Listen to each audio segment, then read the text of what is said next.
TikTok is probably the biggest worry for young mental health at the moment. My name's Ben. This is Problem with Being Awake. Please feel free to listen to my ideas as long as you care to. The reason I say that is there's actually a less of an increase of teen suicides when TikTok came along. Now, before that, you'd had Facebook, which started the whole thing. And then Instagram was a massive jump up. And then there was a plateau there, and that caused a lot of teen suicides. Twitter, same thing. Teen suicides went on the rise. TikTok is still on its way up, but teen suicides are not comparably on their way up. But it's very damaging to the mental health of the individual. Now, this idea of the victimizer narrative is played out quite a lot by the woke people on TikTok. You've probably seen 1,000 videos of conservatives just demolishing their arguments and ideas, like men can get pregnant, men have periods. None of it's true. Wokeism is much more a Marxist religious cult movement that can't stop, because if everything woke becomes the norm, by definition, it then has to change, because its exact definition is to be against the status quo, the norm. So it can never usher in a reality and then not be the enemy to that reality. So you see how it can construct itself into multiple layers of craziness. This isn't going to happen because society won't allow it. Society is widely voted in the Western world, has wildly voted no on the woke issue. And I mean, there was no better example. I'm just going to play a few of these for you. But here are some people reacting on TikTok to Trump's Trump's victory and their mental breakdown. So have a look at this, but keep in mind that all of these people in some way or another had to position their phone and had to have the desire to make these videos. These aren't organic emotions. They're emotions that are being driven up to get attention. And TikTok is all about seeking attention. So here, have a look at these clips, a couple of minutes of them, and then I'm going to come back in. And just the first 2 or 3 are where conservatives have just played music to it to make it sound more entertaining. I think it's funny, but you have a look. I'm sorry. No, no, no, no, no.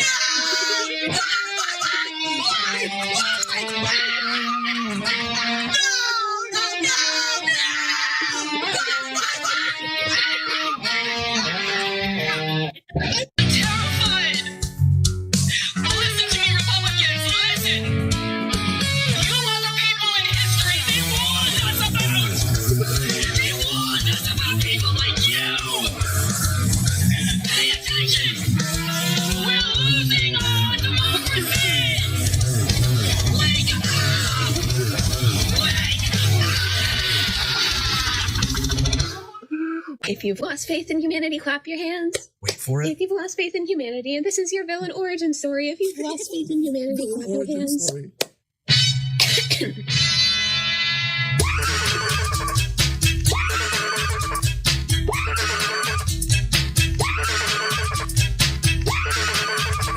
So glad you guys got your cheap ass groceries and your cheap ass fucking gas, because you're fucking broke as shit. You're fucking broke. You're fucking broke.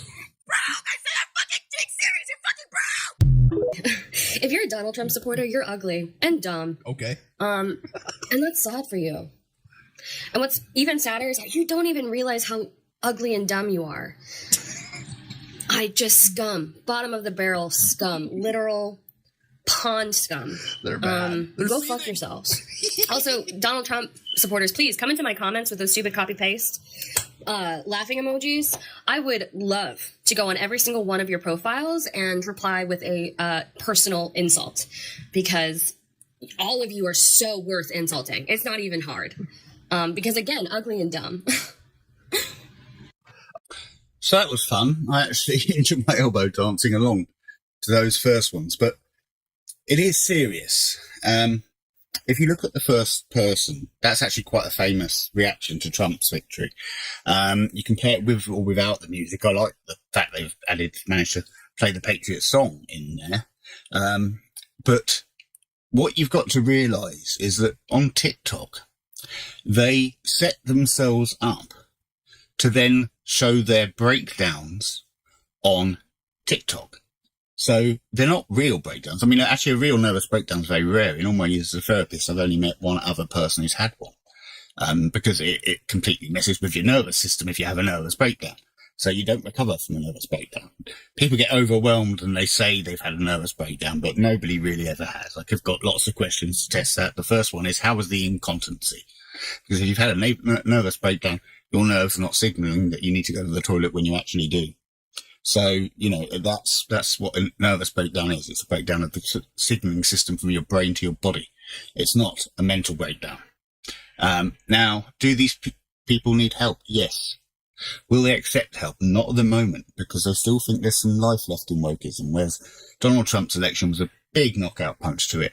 And James Lindsay, who's probably the global expert on the ideology, is, again, every global expert is saying it's dying, and it is, because it pushed back against conservative normality.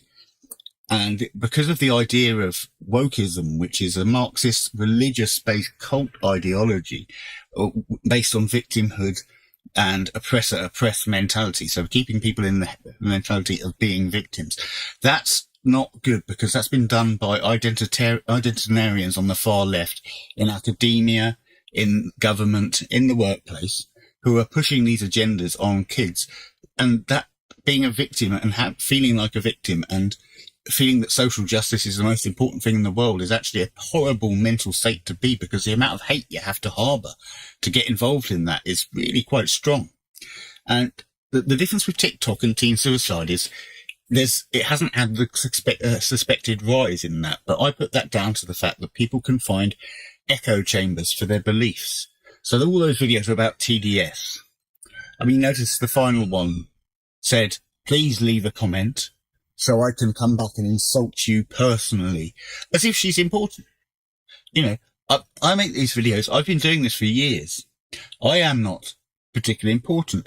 People know my face. I mean, I've got fans, but I wouldn't say that I've got particularly high amounts. I'm writing a book, and that's my only way really to get through this cultural war with sanity, really. And it is a book named after my channel. But these people at the moment, can they be helped? Yes. Will they accept help? Not currently. And that's a big problem. Wokeism is like a bathtub that's been left to run and it's flooded the bathroom. And the key thing we need to do is to turn off the tap before we mop up the mess. Now, when Donald Trump comes into, on January 20th, when he's inaugurated as president, he will ban things like CRT, which teaches people how to hate and be racially hate each other. Mainly white people. It's now just that and the victimhood intersectionality, the Marxist victimhood intersectionality chart is what all of this victimhood stuff is based on. And it's very toxic for any human mind. So you can't believe in it and have a happy life. You just can't, because you have to be angry the whole time at every injustice in the world. Now, I'll note that not one person has tackled the fact there are 50 million slaves alive today, nor did they tackle the mass genocide in Syria. But Gaza, or Gaza Floyd, as it was very well referenced yesterday, it's similar to the George Floyd movement, the Gaza Floyd movement. It's an obsession of the far left radicals, because there's much worse humanitarian things going on around the world, but they focus in on this one. And they've been programmed. Our children on October the 6th were not anti-Semitic, or did not realise they were.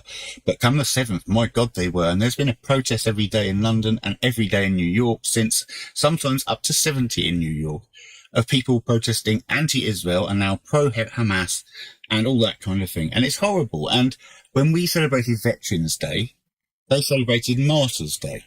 So they were celebrating the death of terrorists. Now, we've got to the point where we're negotiating with terrorists, but that should have been off the table forever, because it's only going to get worse. We only have to negotiate with worse terrorists with more power. So we should stop doing that.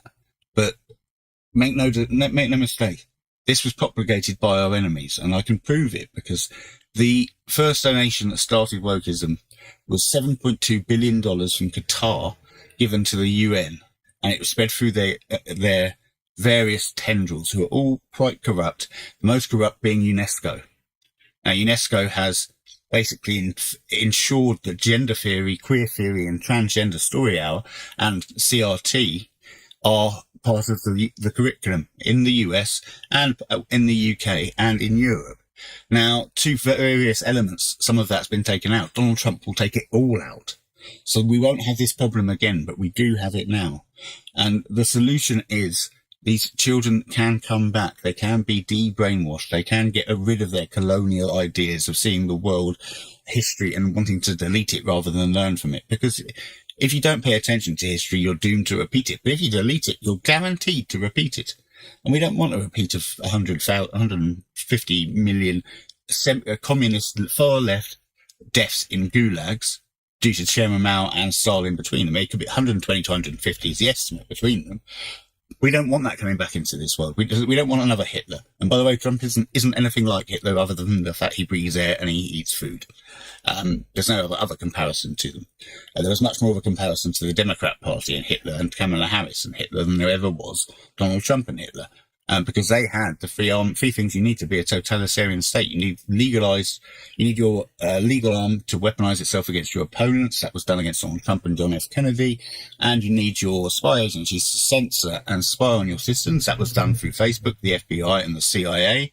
And then you need a media propaganda that repeats the talking points of the government. And if the US media, left-wing bent media is not the best example of absolute propaganda and staying on message all the way through Kamala Harris's campaign, they did everything to prop her up. She failed because she was inadequate.